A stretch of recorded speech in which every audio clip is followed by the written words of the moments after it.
was in this church, and I was speaking in the pulpit on Sunday morning. Don't get that up too often, because, you know, pulpit is protected by a lot of pastors.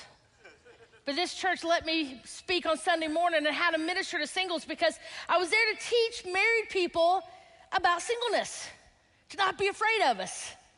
You don't have to grab your husband every time I walk by. I don't want him either.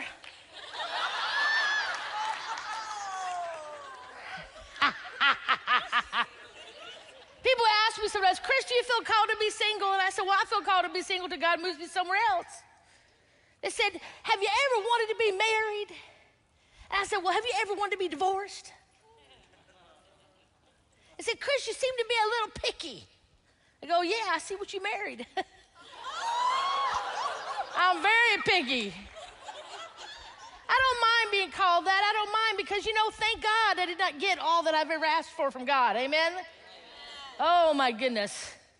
And so I'm privileged and honored that I get to do what God has called me to do, and I am so complete as a single, I can't even explain it.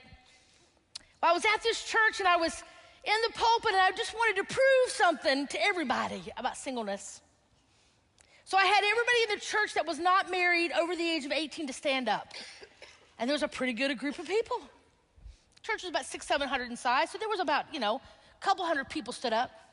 Then I said, okay, sit back down, and everybody else stand up that's over 18.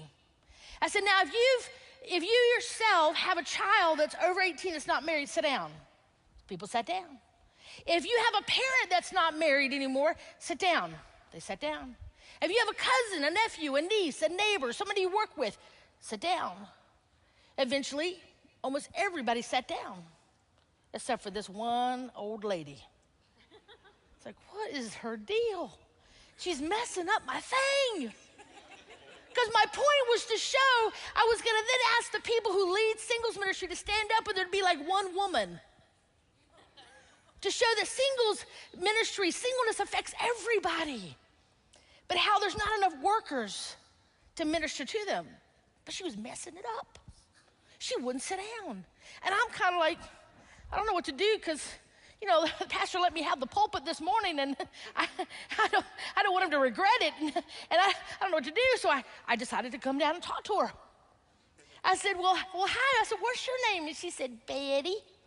I said, Betty, you don't know any singles? And she said, no, I don't think so. And I said, you don't have a friend that's single? No. I said, you don't have a child that's single? No. I said, well, Betty, I'm single. My name is Kris. You know me. Now sit down.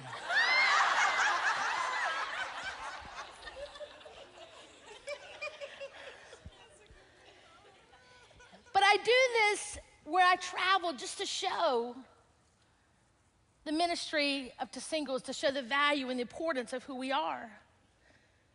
But guys, it starts with us. I cannot rely on my pastor to try to reach me.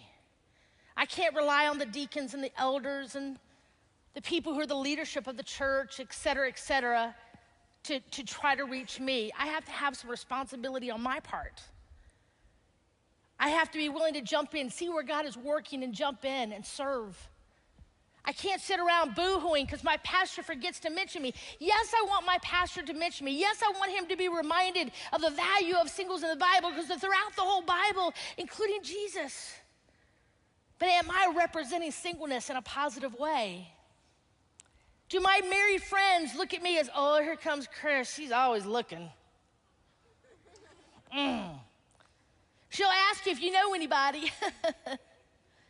Oh, here comes Kris. Man, she's got so many problems. Oh, my goodness. Every time she's around, she's talking about how much she ain't got no money. There's always an issue, always an issue. How are you representing singles? I want the married people to go, wow, what is your secret? You look like you have fun. I wish I was single. Because you know what? There are days that aren't so great, are there? There's some days you really, really hate it. There's some days that you're just like, is this it? Is this as good as it's going to get, God? You know, there are days that you don't feel included. There are days you feel left out, especially at the holidays. Some of us, it's a real struggle, and they'll be here before you know it. Where do you spend Thanksgiving? This might be your first Thanksgiving without someone that you love. First Thanksgiving without your spouse. First Christmas where your kids are going to go to his house and not your house. It's really tough, and that's why we need each other. We have to have our community of friends. We have to have people around us to support us, to help get us through those really tough times. For years and years and years, I've been planning my big 50 birthday party. Yeah, it's coming. I know I look good. I don't look 50, I know it. I was sharing with Dallas earlier, I said, hey, fat pushes out the wrinkles. If I got skinny, I'd look horrible. But for years, I've been planning this big party. I wanted it to be crazy and loud because for my 40th birthday party, I had a redneck white trash birthday. I did. I was in this restaurant. We strung up underwear and clothes around the whole perimeter of the restaurant, big bloomers. You know, and every table was a different theme. Had a Halloween theme and a Thanksgiving theme and a Christmas theme. And I did a skit. I do a character named Ethel. Ethel's a local church gossip. She says, you know, you need to listen to this the first time because I don't repeat gossip.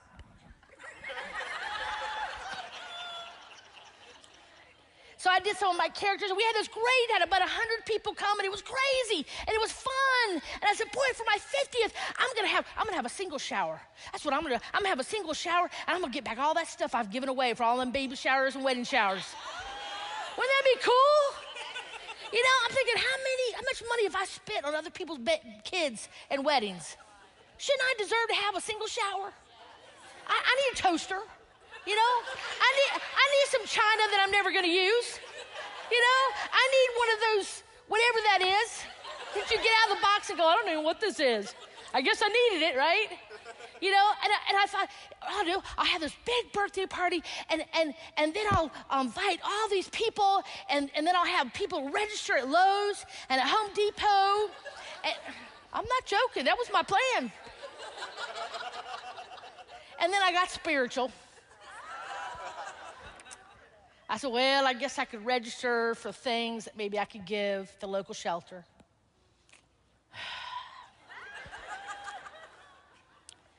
And then recently, God said, you know, Kris, I was going to have an Andy Griffith theme. You know, everybody dress up like a character from Andy Griffith, and we'd have a pickle contest and a cakewalk, and, you know. And then God said to me recently, you know, Kris, you can have this big event, and I bet you 80% of the people, you won't remember that they're there, like a wedding. See, when I go to friends' weddings, I skip the wedding, I just go to the reception. They never remember anyway.